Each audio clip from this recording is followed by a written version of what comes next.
welcome to the Global Dialogue. I'm Shereen Bhan, and joining me today on the program for a very special conversation is the CEO of British Airways, Sean Doyle. Also marking a very important milestone here in India, a century of flying in India. Sean, thanks very much for joining us, and congratulations. 100's a big number. It is a very big number, yeah. And of course, British Airways is flying about 105 years, but 100 of those have been serving India. Now, back then, it was 14 days to fly from London Airport to Delhi, and today, of course, is 8.5 hours. So we've come a long way, but we're very proud of our heritage and our presence in the Indian market. Well, you know, you said you've come a long way, and I would imagine there's a long way to go. So let's talk about the future flight path as far as British Airways is concerned for India. You're operating, what, about 56-odd flights today a week? Yeah, we are about 50 flights. What could that number look like in 2025? Well, in 25, we have plans to grow, and, you know, we have plans to expand here in Delhi. And we will be bigger than we would have been pre-pandemic. So as well as building out the network into India, we're also looking as well to build connections over Heathrow for Indian travellers who can go to maybe 31 cities in the US non-stop. Because as well as having the biggest network out of Europe to India, we have the biggest network out of London to the United States. So as well as serving the local market, we serve the connecting market very effectively. So Sean, how important is India for British Airways today? And what's the aspiration, what's the ambition in terms of market share? Because it's still fairly small in comparison to the aspiration that you have. Well, I think India is our second biggest market. It is strategically very important. We have a lot of links from a trade and a diaspora perspective. We think air service is a very critical catalyst for the growing economic relationship that's emerging between the two governments. But also we employ a lot of people in India. We have 2,500 people who work for British Airways here. And in fact, yesterday I had the privilege of opening up our new engagement centre down here in Noida. So we have a great team here. They're very much part of the British Airways family. And they make the experience in British Airways, you know, very, very, I think, comfortable and fit for purpose for the Indian market. So, you know, you talked about this being your second largest market and a very strategic market for you. Now, what is that going to entail in terms of future investments, in terms of future hiring, and in terms of future expansion, you know, from a connectivity point of view? You know, we're investing $7 billion in modernising British Airways, and that's well underway. You will see more and more of our new product on the Indian routes. Our Club Suite, which is an award-winning business class experience, is now on nearly every route, and by the time we get to the end of next year, nearly all of our flights will have that experience.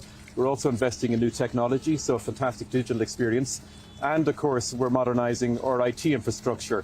But generally, you know, whether it's the digital experience or the onboard experience, we have very, very ambitious investment plans. And, you know, we're only starting in British Airways on this very extensive modernisation programme. I'll talk to you about the modernisation programme in just a second, but let me labour a little bit more about the Indian market. And, you know, if you look at the IATA data as well as the IATA forecast, India is being positioned as one of the fastest growing commercial aviation markets in the world today. From that perspective, what's the kind of demand outlook that you foresee? I think that's obvious. You know, even compared to China, I think Indian travel per capita is about 1/10 of what we see in China.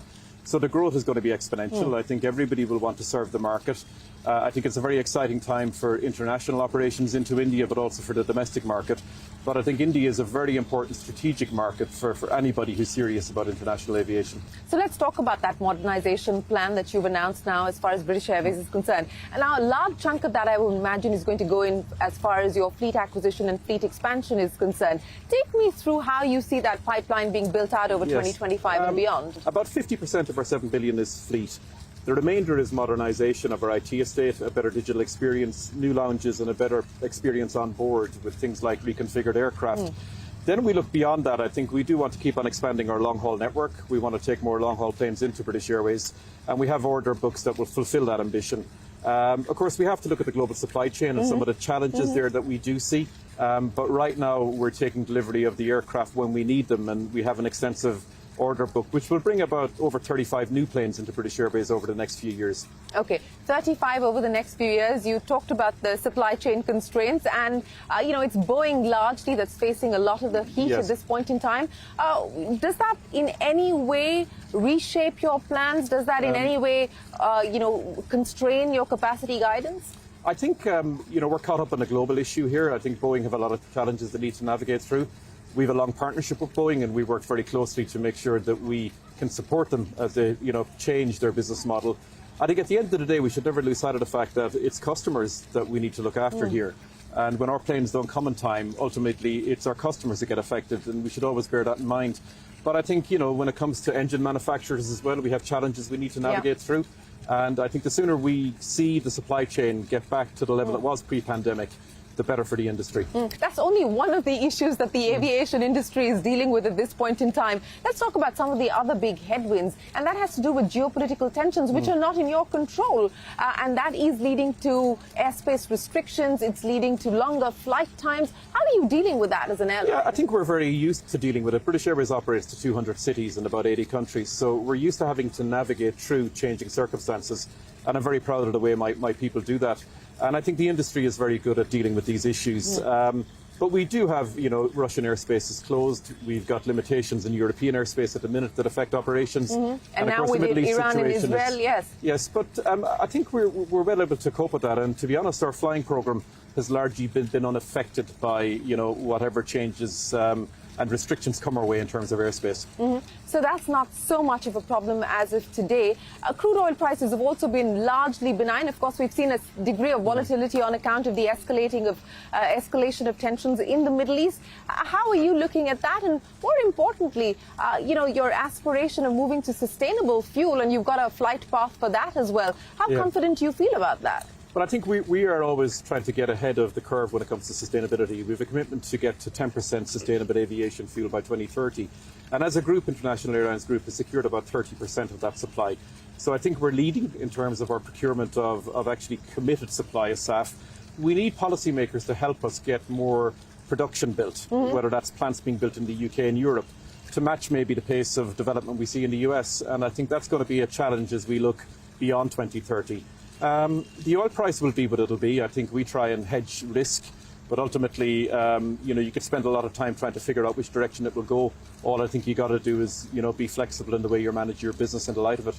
Well, speaking of, you know, how consumers are dealing with inflation, and to some extent, I guess they have adjusted to higher prices, but you're now starting to see interest rates move lower. In fact, we just had the ECB announce a rate cut earlier this evening. What does that tell you in terms of consumer demand, which has already been fairly resilient, but as you go into the holiday season, what's the expectation? Well, I think, you know, the good news about interest rates coming down and inflation falling is I think it will be good news for consumer spending.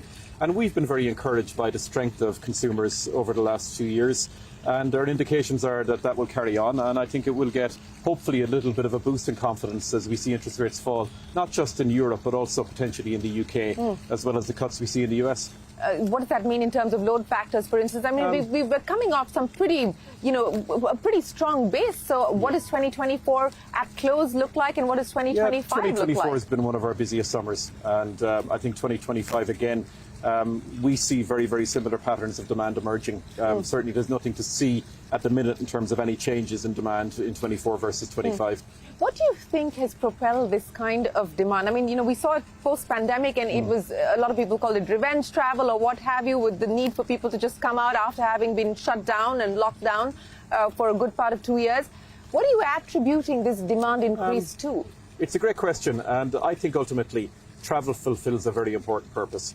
You know, I think we really missed not being able to visit our loved ones. I think a lot of people missed not being able to take that trip they'd planned over the course of the pandemic. And I think it's something that is very, very important to the way we live our lives as human beings. And I think people missed it, and they love travelling again. And we're delighted that, you know, that demand for travel is sustaining. So, you know, if I were to ask you if there are any structural changes or structural shifts that aid the growth of the aviation industry, is there anything in particular today that you believe has structurally changed the story for you and the airline? Look, I think, you know, one thing is, of course, we've been modernising our fleets. And, you know, the industry has actually been taking delivery of new aircraft with better range, and we're able to fly to more places directly than ever before. I think number two, you know, in India, for instance, I think airport infrastructure has been developed, which is a critical enabler, I think, of growth of the industry. But also the other thing which I find very encouraging is people are still drawn to work in aviation. I think we have recruited 16,000 new people into British Airways, and people are still fascinated by what we do, which is fulfill something which is very exciting for people every day. 16,000 hired. Do you believe that you may need to do more?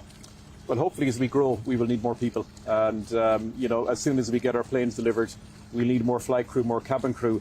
And actually, we'll need more people here in our operations in India, where we have 5 cabin crew bases as well that we support. We are going to take a break here on the Global Dialogue and return to our conversation with the CEO of British Airways, Sean Doyle, on British Airways turning 100 in India.